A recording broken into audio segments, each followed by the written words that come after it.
Welcome to Sunny's Mindset Lab. Today, we have a very special guest, Robert T. Kiyosaki, the author of Rich Dad's CASHFLOW Quadrant. We're diving deep into the ideas, lessons, and insights from this book and exploring how they can transform the way people think, act, and live. Robert, it's an honor to have you here. Thank you for having me. I'm excited to walk your listeners through the principles in the cash flow quadrant and share how these ideas can be applied in real life. Most people focus on how much money they make, but the real secret to financial freedom is understanding how you make your money. That's a perfect place to start. And looking at our roadmap for today, we're going to hit all the key points. We'll start with those 4 quadrants you mentioned.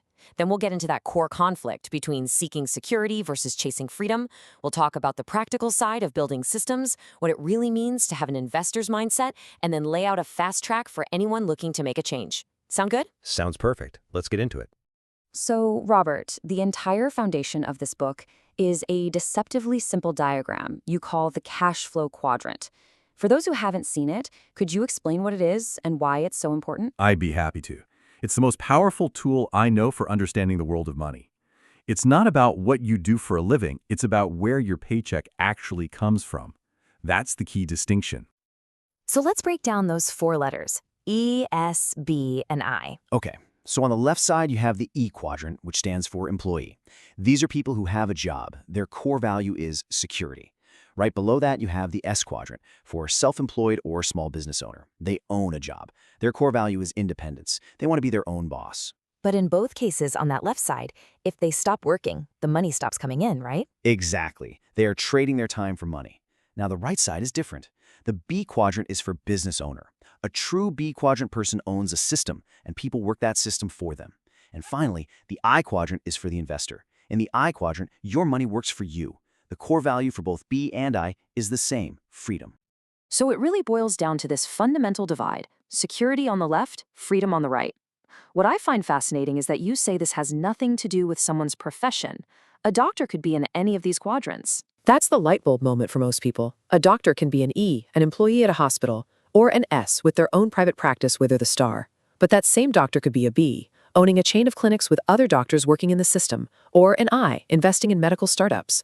The profession is the same, but their financial mindset, their core values are worlds apart. It all comes down to what you value most.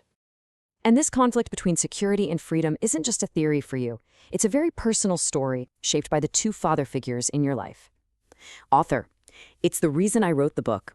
It was the central drama of my upbringing, watching 2 very different men approach life and money.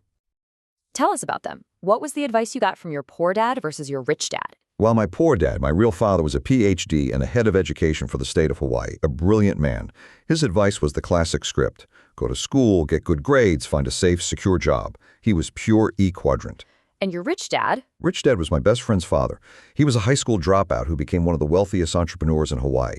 His advice was the exact opposite. He'd say, go to school, graduate, but then learn to build businesses and become a successful investor. He operated entirely from the B and I quadrants. He didn't want job security. He wanted financial freedom.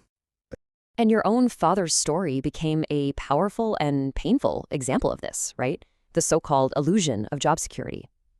It really did. It was a tragic lesson. My dad, who valued security above all else, decided to run for lieutenant governor against his boss, the governor.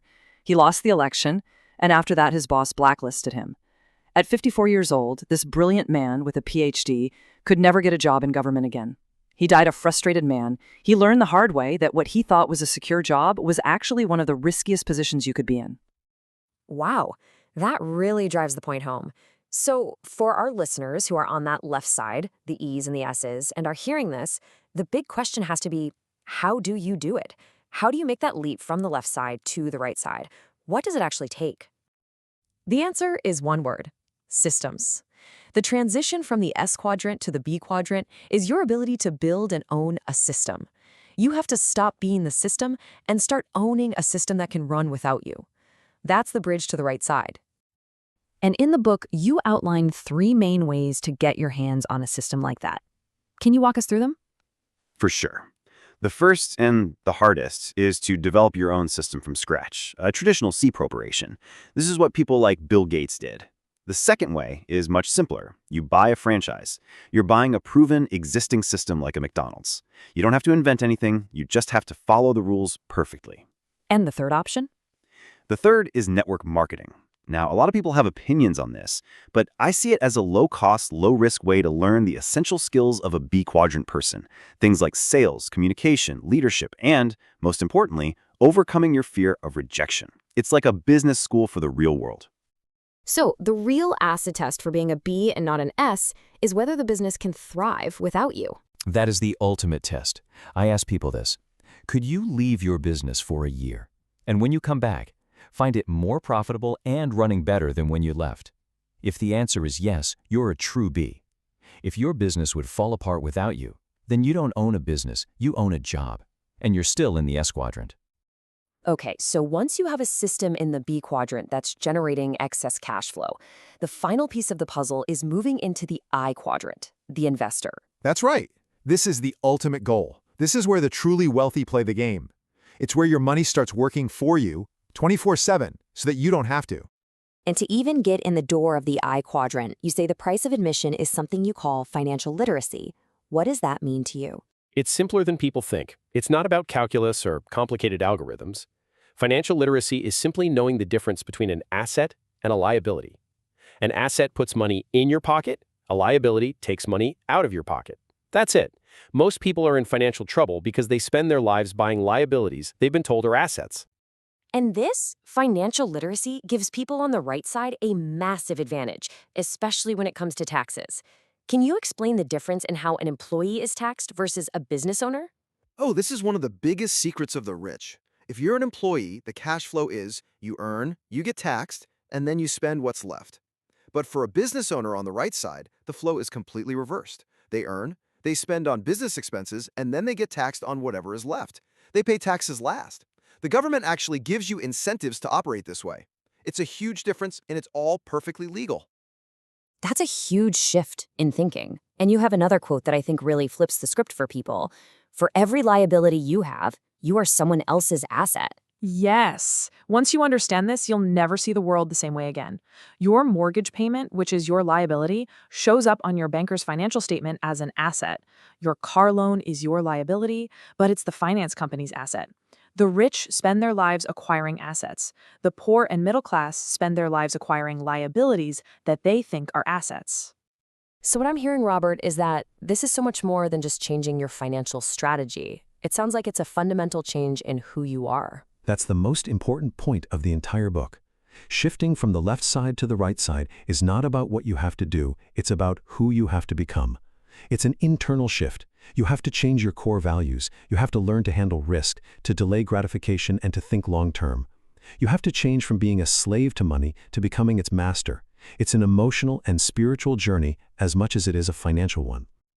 That's a powerful idea. And for someone listening right now who feels inspired by that, but maybe also a little overwhelmed, what's the first step? How do you begin that journey? The great news is you don't have to quit your job tomorrow. This is a process. It's not a get-rich-quick scheme. It starts with small, deliberate baby steps. You lay out a 7-step fast track in the book. Could you give us the highlights? Absolutely. Step 1 is simply to mind your own business. Get your personal finances in order. Step 2 is to take control of your cash flow. Know where your money is going and cut down on consumer debt. 3 is to know the difference between risk and risky. Investing itself isn't risky. Being financially uneducated is what's risky. Then you need to decide what kind of investor you want to be. Find mentors who have already done what you want to do, learn to use disappointment as fuel instead of letting it stop you, and finally, have faith in yourself. You have to believe you can do it. You know, that point about disappointment and failure really stands out. You say that the reason so many people fail to achieve success is because they fail to fail enough times. That goes against everything we're taught in school. It's the complete opposite of our conditioning, isn't it? In school, we're punished for making mistakes. But in the real world, on the right side of the quadrant, mistakes are how you learn. You have to embrace failure. Thomas Edison failed 10,000 times before he invented the light bulb. Winners are not people who never fail. They're people who are not afraid of failing. They understand that losing is just part of the process of winning. Host Robert T. Kiyosaki, thank you for sharing these powerful insights from the cash flow quadrant. This conversation will help our listeners understand and apply these ideas in a meaningful way. It's clear this isn't just a financial journey. It's a personal one. Author, it was my pleasure. I hope these ideas inspire your listeners to take action and create positive change. The quadrant is just a map. Ultimately, everyone has to find their own path. Host. This has been Sunny's Mindset Lab. Thank you for joining us. See you in the next episode.